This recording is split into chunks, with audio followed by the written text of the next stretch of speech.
It's Friday, April 5th, and I'm Daniel Williams, Legislative Specialist and Field Organizer with Equality Texas. We're recapping the 12th week of the 83rd Texas Legislature's regular session. With only 52 days left in session, it is go time. There's so much going on that we split this week's update into two different sections. So first, let's talk about what happened this week, and then in this part two, we'll talk about what will happen next week. The big news. We won! The ZEDLER Amendment was withdrawn! If you hadn't heard, Arlington area Representative Bill Zedler filed an amendment to the appropriations bill. That's the state's budget for the next 2 years, in an attempt to remove LGBT resource centers from state universities. Equality Texas discovered the amendment over the weekend and sounded the alarm. Thanks to the wonderful work of our partner organizations, just too many to name, and thousands of citizen activists, we were able to pressure Zedler into withdrawing the amendment. I want to particularly thank University of Houston student senators James Lee, Guillermo Lopez Velez, and Yesenia Chavez. The U of H Student Government Association was inaugurated on Wednesday. The first thing that they did was to unanimously pass a resolution written by these three student senators opposing the Zedler Amendment. Equality Texas has been arranged for the three of them to come to Austin and hand deliver the resolution to members of the Texas House. Thank you all so very much.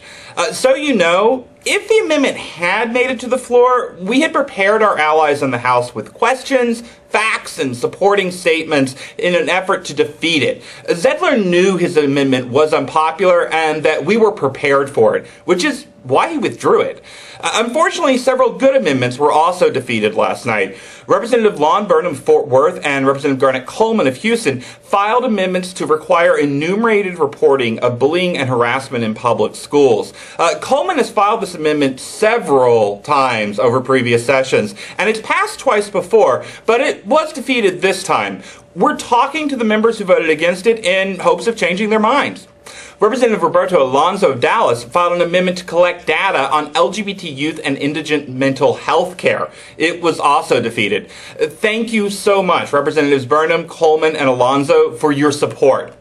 Also this week, Senate Economic Development Committee heard Senate Bill 237 by Letitia Vandepute of San Antonio, the Fair Employment Act, which would prohibit discrimination in employment based on sexual orientation, gender identity, or gender expression.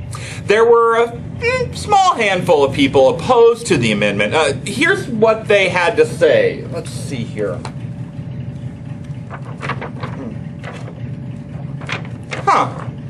It seems like no one opposed to SB 237 was willing to publicly say why they were opposed.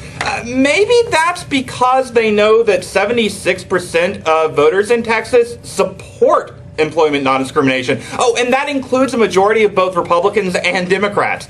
The extremists who oppose this legislation know that their views are far outside the mainstream of Texas values. Maybe that's why they didn't want to say anything on record. Check out part 2 to see what's coming up next week. Until then, I'm Daniel Williams, Field Organizer and Legislative Specialist with Equality Texas.